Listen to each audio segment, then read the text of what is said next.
Hello friends, welcome to my channel IGNOU BA English. आज हम लोग कमला दास की पोएम एंड इंट्रोडक्शन को डिस्कस करेंगे।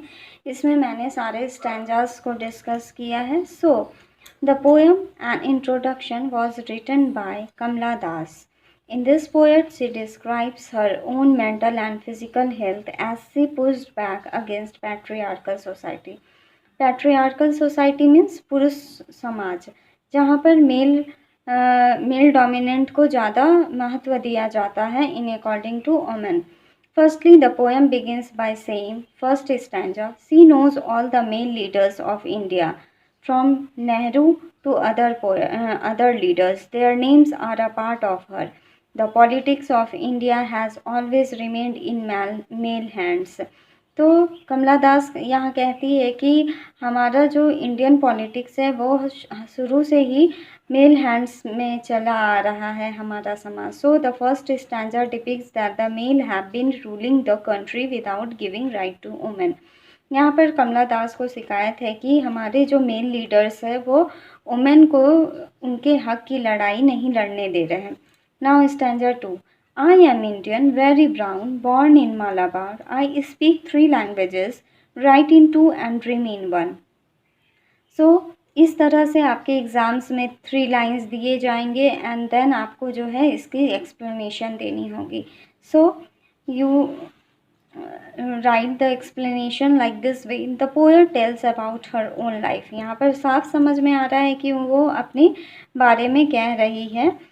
She says that she is an Indian woman. She is brown in color as she is not so fair. उनका रंग जो है सांवला था, वो बहुत ज़्यादा फेयर कलर की नहीं थी। She is born in Malabar. She can speak 3 different languages. She knows to write in 2 languages and dream in 1, which is emotion that means universal. And she is a proud Indian. तो यहाँ पर जो है वो अपने बारे में कह रही है। उनका रंग जो है बहुत गोरा नहीं था, सांवली थी और उनका जन्म मालाबार में हुआ था और उन्हें 3 लैंग्वेजेस का ज्ञान था, जिसमें वो 2 लैंग्वेजेस में लिख पाती थी और 3 लैंग्वेजेस को बोल पाती थी। एक हिंदी हो गई, इंग्लिश हो गई, एक उसकी मदर टंग तमिल, एंड वो सपने जो है एक में देखती थी। Now third stanza. Don't write in English they said.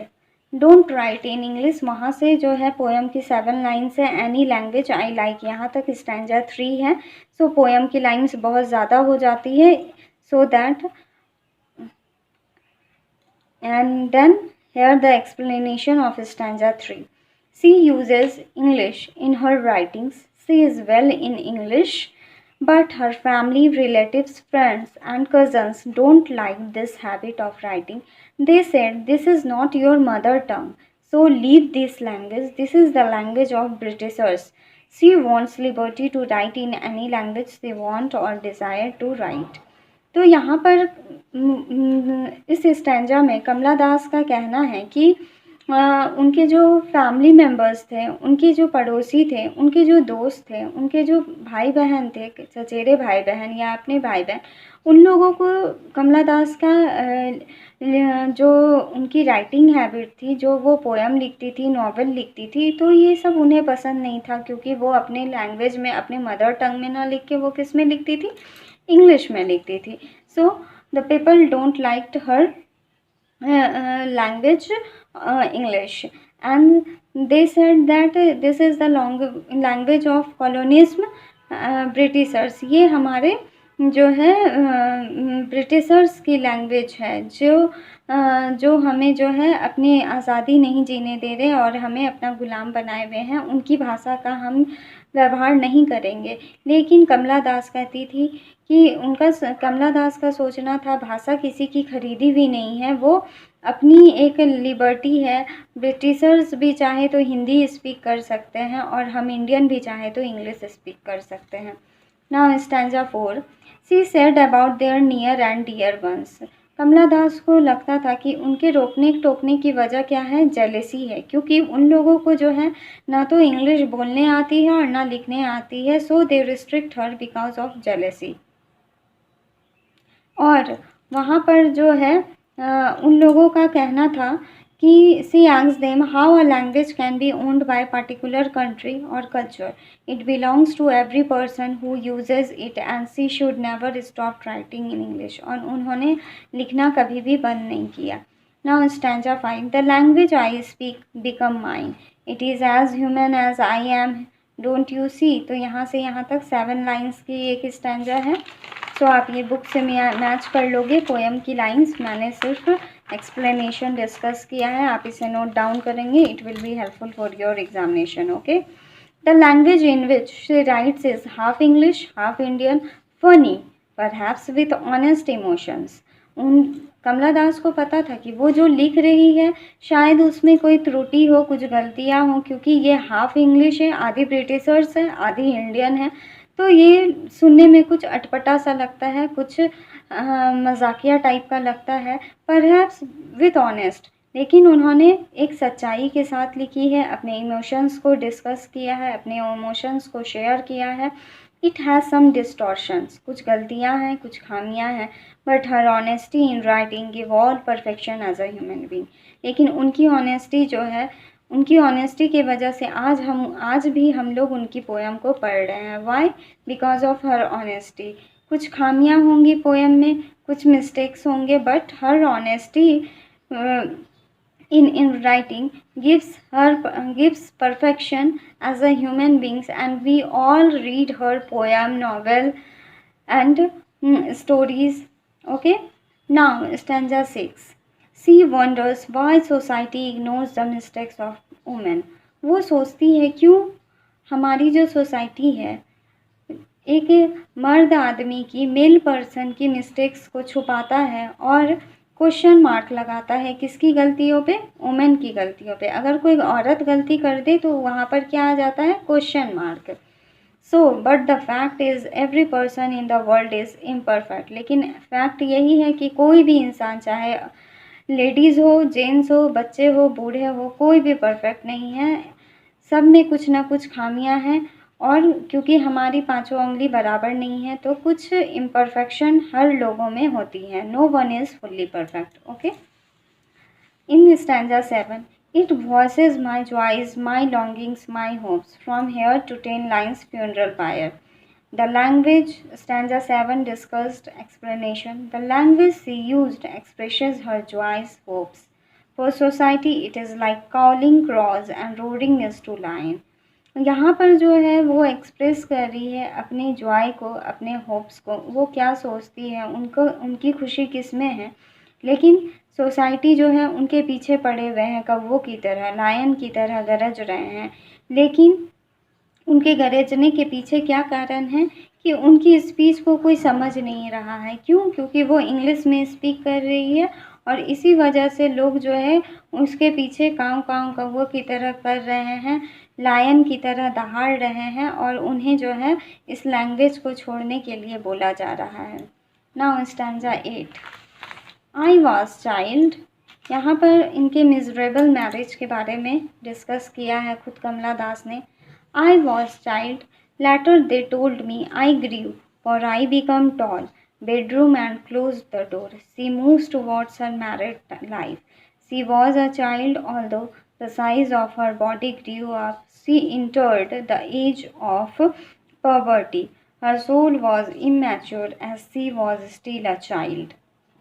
उनकी बस शारीरिक विकास हुआ था, लेकिन वो मन से बिल्कुल बच्ची ही थी, क्योंकि 15 साल की उम्र में ही उनकी हाइट जो है अच्छी बड़ी हो गई थी और वो पॉवर्टी के एज में आ गई थी.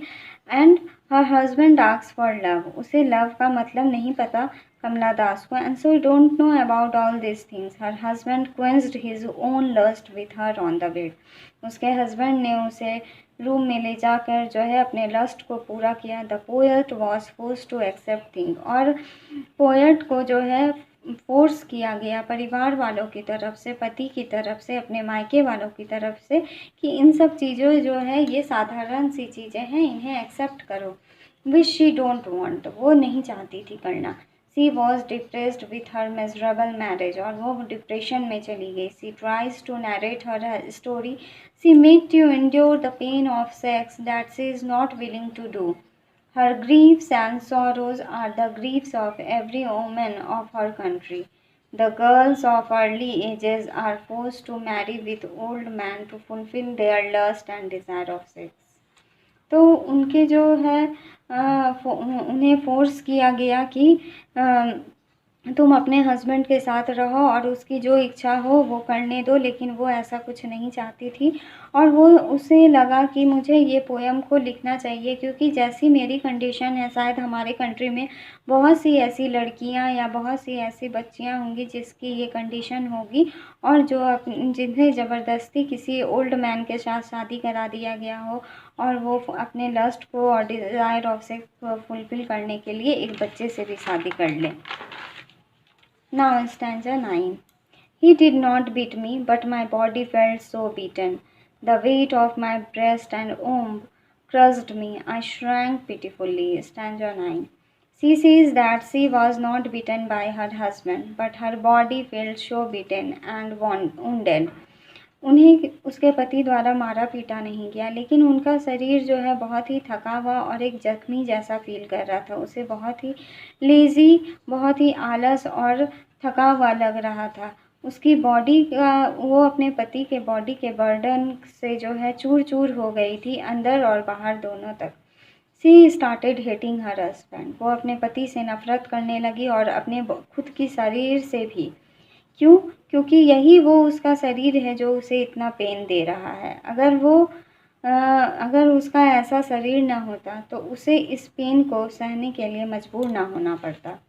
Stanza 10. Then I wore a shirt and my brother's trouser, cut my hair short, ignored my womanliness. Don't cry embarrassingly loud when jilted in love. उसके बाद वो रूम से बाहर निकली और अपने भाई का शर्ट पहना, ट्राउज़र पहना और अपने बालों को छोटा छोटा करा लिया।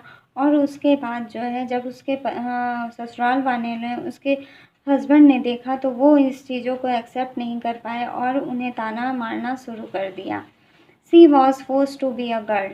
उसे अपने परिवार वालों के द्वारा फोर्स किया गया कि एक लड़की बनो, साड़ी पहनो, पत्नी बनो, एम्ब्रॉयडर बनो, कलाकार बनो, कुक बनो, अपने नौकर चाकरों से झगड़े करो। तो लड़की के ये सारे गुण होते हैं। She is force to give up her frankness. उसे फोर्स किया गया कि तुम्हारे में जो इतना फ्रैंकनेस है, तुम जो इतना लिखती हो, अपने पोएम लिखती हो, ये सब चीज़ों को तुम बंद करो और एक बेटी वाले गुण को अपनाओ, बहू वाले गुण को अपनाओ। She has to accomplish all the tasks that she don't want to do. और उसे ऐसी कामों के लिए ढकेला जा रहा था जो वो खुद करना ही नहीं चाहती थी। She taunted, scolded as well as abused. उसे ताना मारा गया, मारा पीटा गया और गालियाँ भी दी गई। She is troubled by her married life. वो बहुत परेशान हो चुकी थी अपने खुद की मैरिड लाइफ से। Stanza 11. I meet a man, loved him, call him not by any name, with a rattle in my throat. She meets a man. वो एक इंसान से मिलती है। The man is according to her the every man who desires a woman to quench his lust as a woman desires love from a man. वो भी इंसान ऐसा था जो अपनी डिज़ायर के लिए एक वोमेन को जो है कहीं पे भी जाके मिल सकता है, बस अपने लस्ट को पूरा करने के लिए। और ऐसी कई औरतें भी हैं जो अपने लस्ट को पूरा करने के लिए किसी भी मर्द